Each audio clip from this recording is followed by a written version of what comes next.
I'm at my school right now. We're not sure if this is my first day or not. We're just right here, right now.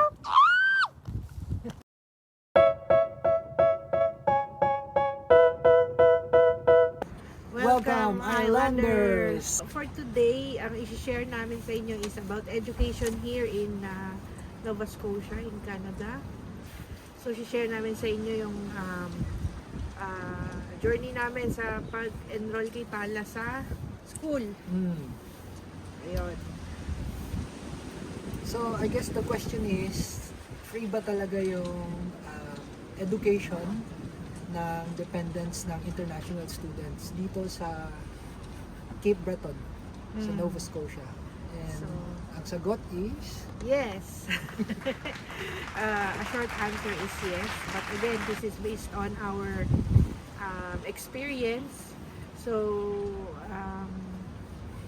gawin natin palagi ang ang research and due diligence sa mga bagay-bagay. Ayun, so ano ba ginawa natin para ipasok si Tala? Requirements. pwede natin i-discuss yung requirements. Oo, requirements sa Pinas. Bago kami umalis, hiningi ko ang good moral character ni Tala, ang card at saka form 137. But the actual documents lang na hiningi ng ng school board is proof of date. So it can be birth certificate or your passport. Last school card,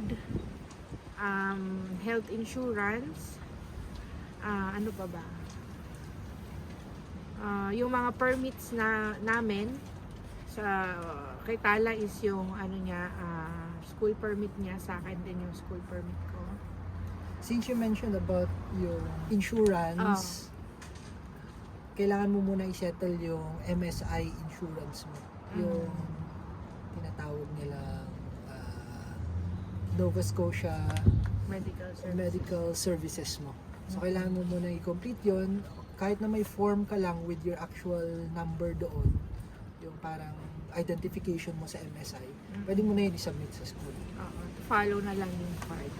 So yun, in-email lang namin si dito sa sa place namin ng nakakasakop sa amin is si Cape Breton Victoria Education Board. So yan, nag-email kami sa kanila, nag-inquire, and then yun nga, binigay nila yung requirements. And then sinend namin yung requirements sa kanila. After that, nakumpleto namin yung requirements, nagbigay sila ng letter of acceptance for Tala.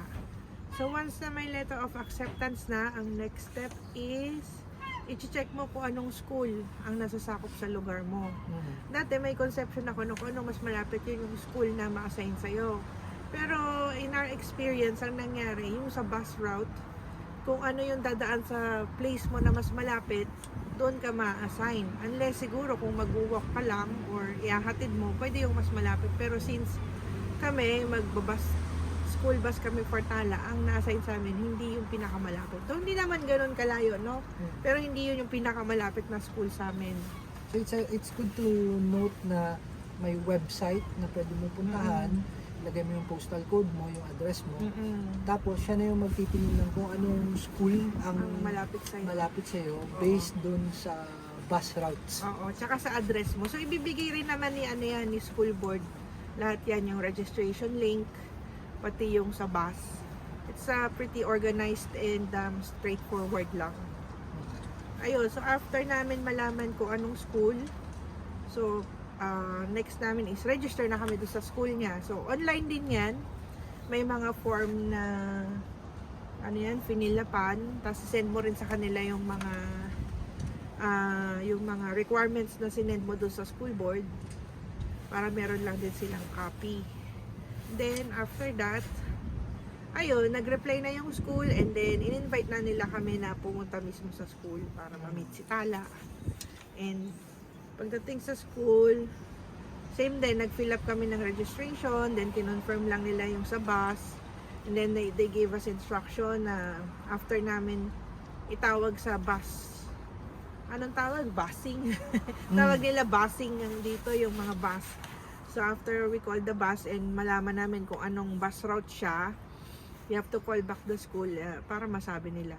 Medyo naninibago nga kami kasi parang pag dyan sa Philippines,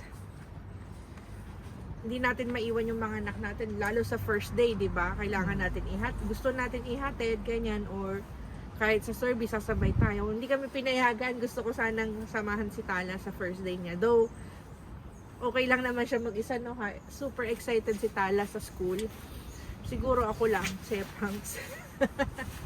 Sepangs ako. Pero gusto ko lang siya ihatid din sa first day niya to make sure everything is okay, ganyan. Pero, sinabi naman nung sa bus na it's okay, no need to go with your child. Sila nang bahala. Nag-snow na, oh. Wala ka. Sila nang bahala. So, binigyan kami ng pick-up point, tsaka drop-off point, and then yung time. Malapit lang din sa bahay yung Oo, mga malapit lang. pick up and drop off points. Oo. Hindi siya lalagpas ng isang block. Just a few houses away. So, talagang convenient din kahit hindi siya Yun lang pag naiwan. Ayun. Tapos nun, Siguro yung background ni Tala, since grade 2 siya, and pagdating niya dito, there's only 3 months na remaining sa school niya. So what happened is, accept pa rin siya as grade 2, and same the school level. said na kailangan lang niyang tapusin yung 3 months na remaining, and then next school year, grade 3 na rin siya. So, continue lang yung kung anong naiwan niya sa Philippines. Tapos may mga binigay silang may mga binigay silang school supplies na kailangan bilhin. But then, since 3 months na lang, lakas ng snow, 3 months na lang, inano na lang nila, sabi nila sila na daw bahala kay Tala, no? Sila na daw magbibigay ng mga school supplies na need niya for the 3 Remaining months. 3 months. Be, the bus is coming, kiss. Love you. Tell Daddy, Daddy, Daddy, Daddy, the bus is coming. Hold on, hold on. Hala.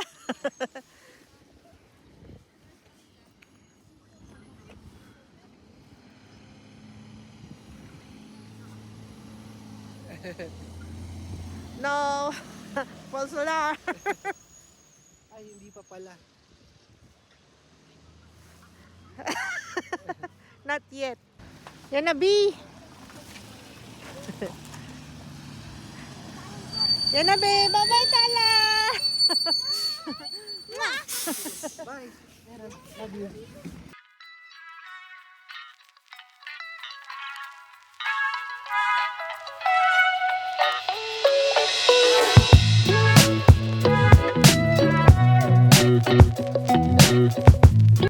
Again, tip number 1 sa akin, yung AirTag. Kasi since hindi mo siya mayatid, Oo. it's important for you to have a peace of mind din kung nakarating na siya sa school. So, kuhanan niyo yung anak niyo ng AirTag. Pair niyo. May one time na medyo na late yung bus. So, I still need to call the school kung nakalabas na pa sila or ano. Yung lang yan, parang precaution lang si AirTag. It's not like 100% na security for At saka Tala. at least pagka yung bus service niya, paalis na, makikita mo, palabas na yung bus. Oo. Tip. Yun lang, yung tip. Kunin nyo na lahat ng pwede nyo makuha na document sa Philippines kasi hindi naman natin alam kung anong hihingi nila eh. Though dito, yun lang ang hihingi. Pero as much as possible, kunin nyo na. Tip. Kunin nyo na agad yung MSI nyo kung gusto nyo agad magsimula yung yung school. Paglapag nyo palang itawag nyo na kasi yung form nun i-send pa sa inyo sa mail. So it's 1 week pa bago na send sa amin. Yun yung sa amin, nag-cause ng delay sa amin kay Tala na makapag-school. Mga 2 weeks na kami nandito bago siya nakapag-start. On the 3rd week pa lang siya nag-start. How was your first day? Excited? Yeah. Tell us more. Uy! Let's talk about it in the house. I cannot hear. We went to play outside For ano? We gotta play outside 2 times. 2 times? One just play in the field, and the second time at the playground. Okay. But we couldn't do much stuff at the playground Dahil? because there was someone watching us, and she said we couldn't go anywhere up. Oh. Sabi ko diretso lang kung papaistapin tayo ni Tala. Bahay na kami. Tagal namin nagantay sa Be. Kasi dito yung sa school nila, madaming mga outdoor activities. Like they have to play sa park, ganyan. So, get your child a shoes. Indoor Kasi shoes. yung rubber shoes. Kasi yung shoes na yun, iiwan nila sa school. And so then, if you only have one pair of shoes, wala siyang extra shoes sa Bibili panglakad pa. mo. Oo, bibili pa. So, kayo get dito. one shoe pang iwan sa school. Pang gym shoes niya na pwede niyang gamitin sa indoors. Kasi yung pag lumalabas nila, mag-boots yan sila, then medyo maputik pag galing sa school. So, kailangan nila ng pang indoor shoes / gym shoes nila. Oh, yun lang. Yun lang ba? Oo, wala nang ano eh. Kasi straightforward lang siya talaga. Basta meron ka lahat nung documents na required. Just to summarize, free yung education. Free din yung bus service. Oh yeah. Yung bus free din siya. Ayun lang. Thank you so much for Thank you. watching, and I hope you like, subscribe, and share para makapagbigay pa kami ng iba-ibang information on how is it like living here in Nova Scotia. A reminder lang, let's do our due diligence. Mag-research tayo sa mga kailangan natin gawin para hindi tayo magkamali. Okay, Happy Easter and Happy Easter. thank you. Thank you for watching. Bye-bye. Bye.